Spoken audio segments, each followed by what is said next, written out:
District Manager for McGraw-Hill Specialized Solutions for the great independent nation of Texas. Need to hear Texas? Thank you. And the Central Southern States, proudly carrying the direct instruction portfolio of products. I'm also a proud former corrective reading teacher, coach, and consultant, and some of you I've met over the years in many different capacities. I would like to quickly introduce the McGraw-Hill education team that is here. These are the people, listen very carefully, with drink tickets for your adult beverages. Listen again, these are the people with drink tickets for adult beverages. What do these people have? Drink tickets for adult beverages. Yes. McGraw-Hill folks, when I call your group, would you please raise your hand because most of us are standing. We have two other specialized district managers, Heidi Busher and Jolynn Schuler. They are waving there. Your sales representatives, sales reps. I see Fred, they have drink tickets. Remember, they have drink tickets. We have a good cadre of our consultant staff is here. Consultants, wave. We also have our direct instruction product development or editorial team right over here, all at one table. These are the people who make it into books after Zig writes it. These are a great crew of people, and we're proud to have them with us. Last but certainly not least, our product marketing team. And these are the ladies who make the things look good, who make it look easy, that we have that wonderful exhibit out there all set up with all of the products and information that you're here. Okay, I see Dawn is there, and where is Allison? There she is in the back. For me, as I know it is for many other direct instruction devotees, or DI Diva, as I prefer the term applied to myself, Eugene in July is sort of like a family reunion. I get to reconnect and share pictures of grandchildren now. It used to just be the kids, now it's the grandchildren. We're getting older. It's a pleasure to catch up, learn something new, and connect with people that are new to DI as well as old to DI. I have to say I've made the journey to Eugene for 12 of the last 13 years, and I consistently say I will continue to be here until they pry my corrective reading out of my cold, dead hands. I certainly hope that for those of you, if this is your first time, you've had a similarly wonderful experience as I did my first time here 13 years ago, and that you'll continue to return to Eugene or to wherever they might take us for more direct instruction. At McGraw-Hill Education, we are thrilled that the National Institutes for Direct Instruction carries on the tradition of hosting the one conference where excellence in professional development and socialization with like-minded educators is the norm. Like many of you, we get a little beat up out there. But we not only believe, at Specialized we know that if you want to have true excellence in academic achievement for all children, and most particularly children at risk, that DI is the way. It's why we put in the hours. It's why we put in the miles, and I'll say I thought as a footnote for miles, I had a sales rep last year that put 80,000 miles on his vehicle. 80,000 in 1 year. That's a whole lot of driving and a whole lot of selling, and we do it day after day, every day, because we believe this is the best thing that you can give your children. We take the level of rejection, pushback, and challenge because we know this is what we need to do for kids. At McGraw-Hill Education, we are seeing what I call a renaissance of direct instruction. All over the United States, we're getting new calls for direct instruction in places that we did not expect to get those calls from, and we're excited about that. We're also excited that we have sort of a renaissance in terms of a new relationship with the National Institutes for Direct Instruction. We're excited about that, and we're really happy and looking forward to seeing that relationship be strengthened and growing over the years. But most importantly, we look to strengthening our relationship with you, the teachers and administrators who are in the trenches every single day with the kids that we all care about because we know what we need to do. So I do want you to rest assured, I've had a few questions. What's going on with McGraw-Hill? The old SRA is still here. They're the people that you see in red, white, and black. We're here. We're not going anywhere. We just have new parents. We've sort of been adopted, and they wanted us all to have the same last name. So we are McGraw-Hill Education. We are specialized, the neurosurgeons of McGraw-Hill Education, and we are proudly carrying on the direct instruction family of products, the tried and true instructional method that makes it possible for every child to learn and change the lives of children everywhere. I want to say thank you, enjoy the evening, and with that, I'm going to turn it over to Brian, who's got the rest of the agenda. Thank you so much, Dr. Berry. So our kind of catchphrase for the conference this year was 40 years, the tradition continues. There's some great traditions that have been founded in relation to the conference. Among them are the Excellence in Education Awards. As you're watching this evening, this presentation that's coming up to Mr. Kelly Shaheen, I'd like you to think, who do you know that you could be doing, who could be standing up and receiving a recognition also? Who do you know? Who is that paraprofessional? Who is that teacher? Who is that co-teacher that's out there doing the work? Who's the administrator? Who's the district level supervisor? Who is the person that really helps you do your job in doing excellence with our kids? So consider next year turning in a nomination. We're very pleased for the recognition that we're going to be giving this evening to Kelly. So I'd like to, before we turn it over to his friends and family, I'd like to read a brief biographical sketch for Mr. Kelly Shaheen. Kelly hails from Michigan, where he graduated cum laude from Northern Michigan University with a Bachelor in Science and Elementary Education and minors in Language Arts and Social Studies. Parenthetically, unfortunately, he didn't come to the University of Oregon. Mr. Shaheen was recognized as a strong, positive leader in his first year at American Preparatory Academy in Salt Lake City, Utah, and took on the role of upper elementary team lead teacher for his second year. Finishing his second year with American Prep Academy, teaching 6th grade, Kelly has developed his skills in teaching homeroom subjects using direct instruction, as well as teaching direct instruction curriculum for reading and math. During his second year at American Prep Academy, Kelly was chosen as a recipient of APA's Builder of the Year Award as the Elementary Teacher of the Year. This award recognizes the most outstanding teacher of the year as determined by his peers and other administrative staff of the school. Prior to teaching elementary students, Mr. Shaheen was a skateboard coach and brings that enthusiasm and energy from that experience into the classroom, and perhaps we'll see some tricks, or maybe his visit will avail him the opportunity to go to our new skate park underneath the Washington Jefferson Street Bridge. It's world class. It's the largest covered skate park in the United States. At any rate, part of the nomination process was a request for the nominator to please give some rationale as to why this person should be the recipient for the recognition. And I'd just like to draw from that, and this is written by Deborah Lloyd, the academic director at his school, who will be up here to speak in a few moments. But what she wrote I thought was very compelling. He not only prepares his 6th graders academically for success in junior high, he also helps them develop the great character they will need to be successful in life.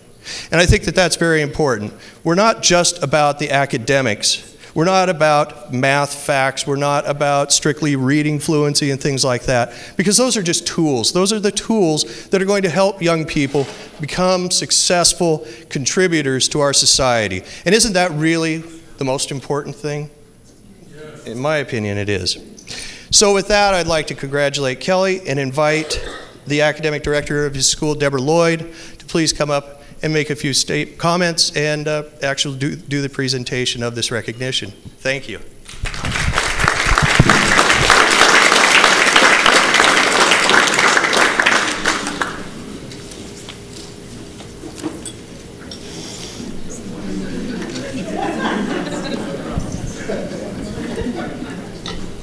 I only have a few words to say. I know it's only a few because it's on my phone.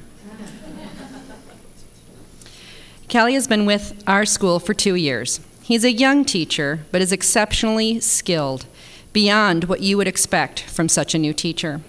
He knows what is important for successful learning. He sees quickly what needs to be taught and how, and then he applies that understanding. He consistently brings students to mastery. He sees potential challenges before they happen and is ready for them, which creates a seamless flow of teaching and learning and a classroom filled with happy, successful students. We are so thrilled to be able to be here with Kelly as he receives his prestigious award today.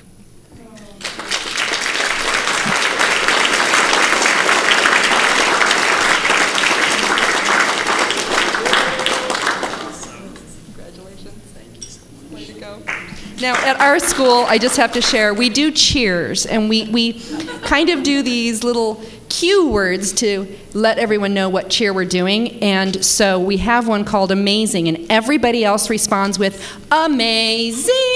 So are you willing to play along? Yeah. Kelly, you are amazing. Amazing. Thank you.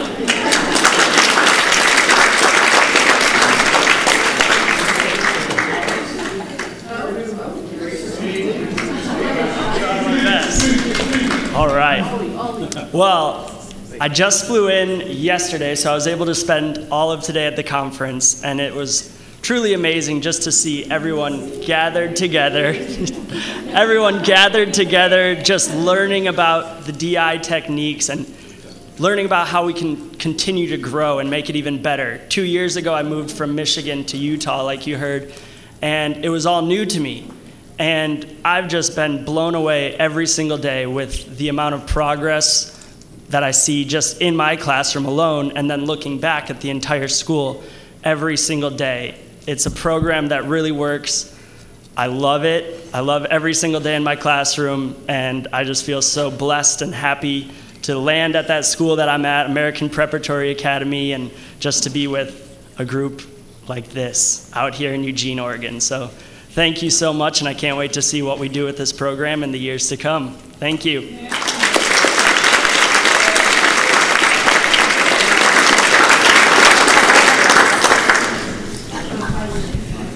So that's when we talk about traditions, that's our present, and I got to think that's our future. And it's a fantastic one when you have that kind of enthusiasm, that kind of dedication, and commitment to learning more, learning how to do more better. And I think that's fantastic. So that's our present and our future. Now we'd like to just do a little honoring our past. This year, 2014, yikes, marks the 50th anniversary of the starting of the Engelmann Barometer Preschool. It was at Colonel Wolfe School in Champaign, Illinois.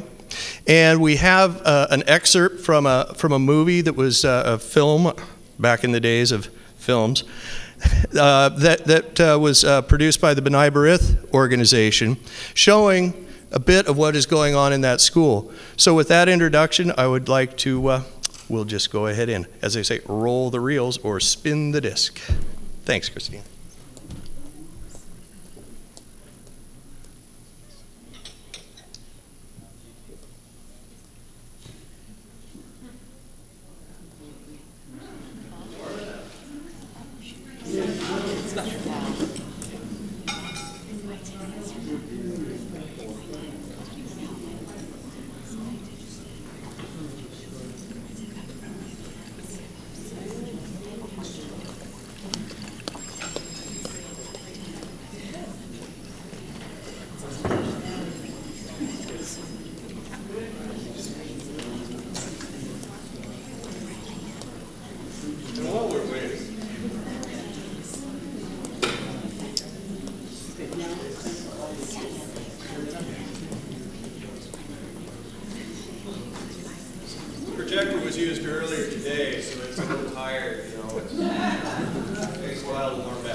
These are last chance children. All the social forces we are familiar with, poverty, ignorance, apathy, neglect, denial, and even hatred have been leveled against them. They have not developed any of the learning skills which will help them to make good lives for themselves. They are as much as a year behind children of the same age from luckier backgrounds. If the school they are now approaching fails them, it is not just a failure for today, but forever. They must learn to learn now, or go on to first grade, doomed to slip backwards year after year until they completely drop out of any meaningful life. A last chance for children, a last chance for teachers to reach these children with the skills they will need to survive. This is our school. Let's hear you say it, Sam. This is our school. Let's hear you say it once more. This is our school. This is our school. Say school. Listen, these 4-year-olds have never been in a schoolroom, have never experienced any formal instruction. They are part of an experiment in direct teaching being conducted by the Institute for Research on Exceptional Children at the University of Illinois. Doctors Carl Bereiter and Siegfried Engelmann, who are conducting this educational program for the University of Illinois, take the position that these children are being held back by learning problems which can be corrected by teaching them certain language skills. The instruction to the teacher is, be direct. Say, this is not my school. This is not a school. Say that. This is not my school. Say a school. A school. Say not a school. Say it again. Not a school. Now say the whole thing. This is not a school. I want you to pick up one that is not a cup. Say it. Say it loud. Just not a cup. I want all the ones to say it. This is not a cup. I want you, Carol, to pick up one that is not a spoon. Pick up one that is not a spoon. This is not a spoon. That is a spoon. This is not a spoon. Say it. This is not a spoon. That's all say it. This is not a spoon. All right, children, you did a very good job. When you do a good job, I'll shake your hand. That's very good, sir. Sam, that's very good work. That's very good, Jeffrey. No, I want the other hand. I'll shake right hand. That's very good. And Lisa, that was a very good job. So, Kathy, how would you like to be the teacher? All right, sit down right in your chair and be the teacher. Now, look, she's going to ask the question. What I do. Oh, look at me. Now be the teacher. What I do. What do you say? What I do. Look, how many cards you got? One. So, what's the question? What is this? Let's say it again. What is this? This is a car. Do you think I'm going to be wrong? All right, now you better listen hard. What am I going to talk about? Vehicles. What do vehicles do? Then you ride bicycles. Okay, James, here we go. Car, bus, train, ball. You said ball. What's the matter with ball? It's not. Oh, that's pretty good. Let's go. It doesn't take you places. All right. They are asked to pit their knowledge against the teachers. By thinking and observing, they can even catch the teacher in errors. They have new power. Bicycle. You said. Isn't a bicycle a vehicle? Yes, a bicycle is a vehicle. Girl. She said a girl. Oh, let's all say it. A girl is not a vehicle.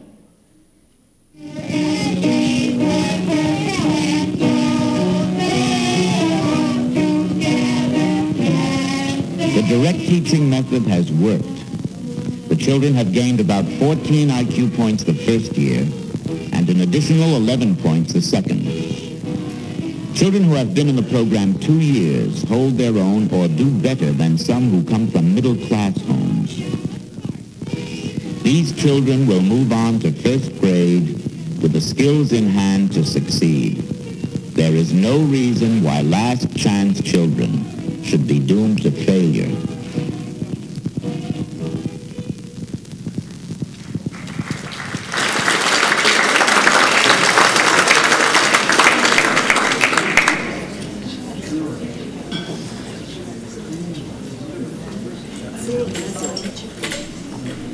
That's an excerpt from about a 15-minute long film, and due to the sound quality, we thought we would abbreviate it a bit.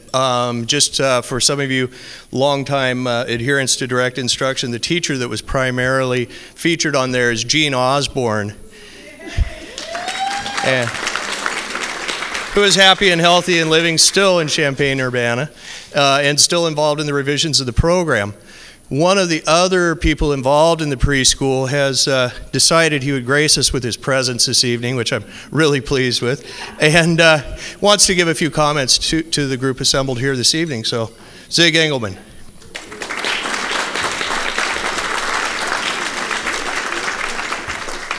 Well, as the narrator put it,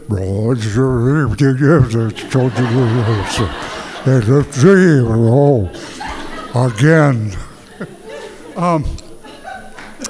No, I think the film showed, just how many reps it took for the kids to do simple things when they started as 4-year-olds.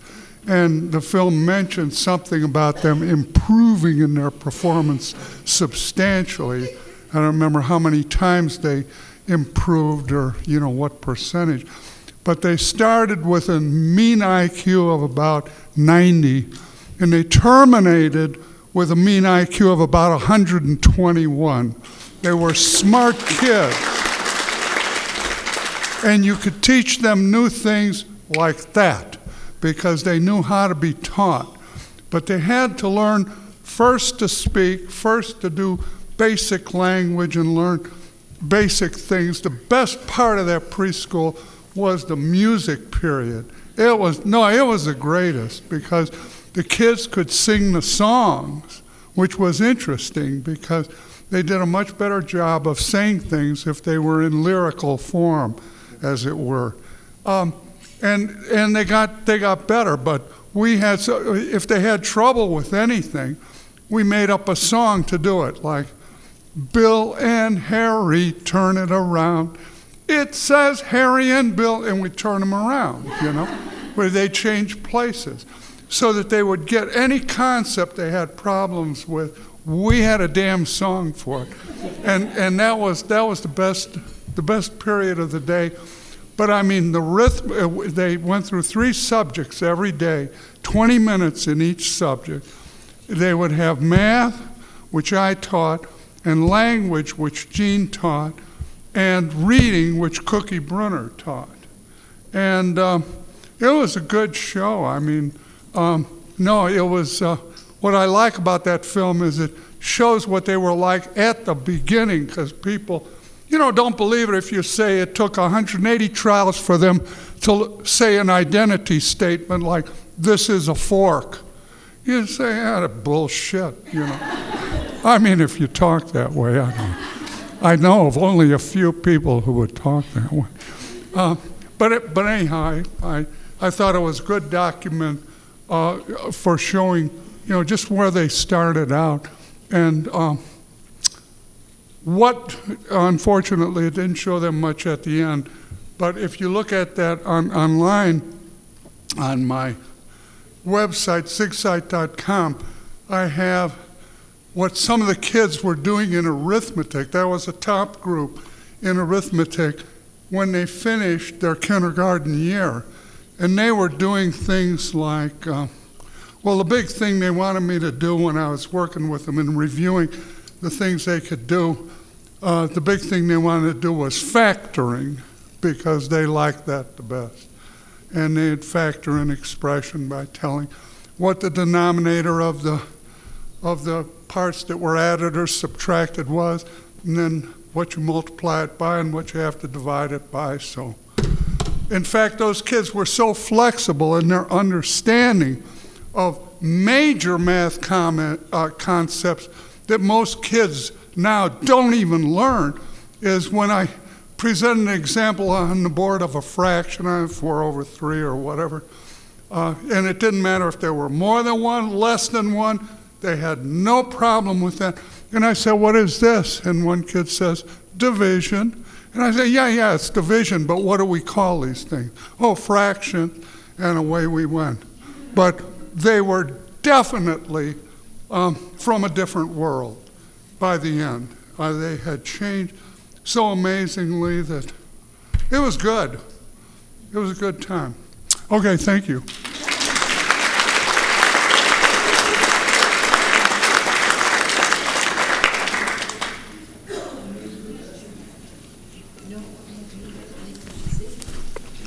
So that concludes the formal part of this evening's presentations and whatnot. What we've seen is a little bit of direct instruction's past, a little bit of its present, and perhaps a glimpse of its future. Like I said earlier, I really sincerely hope that tonight provide just perhaps a mild spark, maybe a big spark, for you personally to go back into your classrooms and your buildings and do the great job that you know you can do. Continue using quality tools because they're available to you. Continue to seek out to do better, to perform better, to seek in yourself the same mastery that you're trying to infuse into your students. Again, consider nominating somebody next year. Person sitting next to you perhaps would be an excellent recipient. So thank you very much for coming. We've got plenty of food left. Please enjoy your evening, mingle, and thank you very much for coming and seeing us tonight.